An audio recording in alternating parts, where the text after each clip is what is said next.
கடலூர் மாவட்டம் பொன்னேரி வட்டம் குமரசிறுப்பாக்கம் வெள்ளக்குளம் சார்ந்த இறால் பண்ணை உரிமையாளர்கள் வெள்ளக்குளம் சுடுகாடு குளத்தை ஆக்கிரமிப்பு செய்து அதில் பாதை அமைத்து அனுமதி இல்லாமல் இறால் பண்ணையை அமைத்ததற்கு மின் இணைப்பை வழங்கி இறால் பண்ணையை நடத்தி வரும் கழிவுகளை குளத்தில் விடுவதால் அங்கு இருக்கும் ஆடு மாடுகளையும் குடிக்க முடியாமல் சூழ்நிலையும் இருக்கிறது.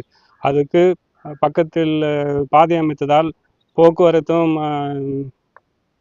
போக்குவரத்தாக அவர்கள் பயன்படுத்தி வரும் நிலையில் குளத்தை இப்போ காணவில்லை. அது 100 நாள் வேலை செஞ்சாலும் அதில் அவங்க அனுமதிக்க மாட்டேன்றாங்க இறால் பண்ணை உரிமையாளர்கள்.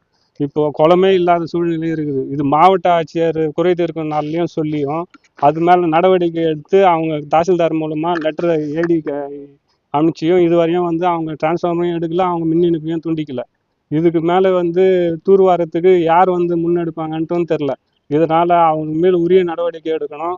அந்த குளத்தை மீட்டு பொது பயன்பாட்டுக்கு கொண்டு வரணும்ன்ட்டு மாவட்ட ஆட்சியருக்கு கேட்டுக்கொள்கிறேன்.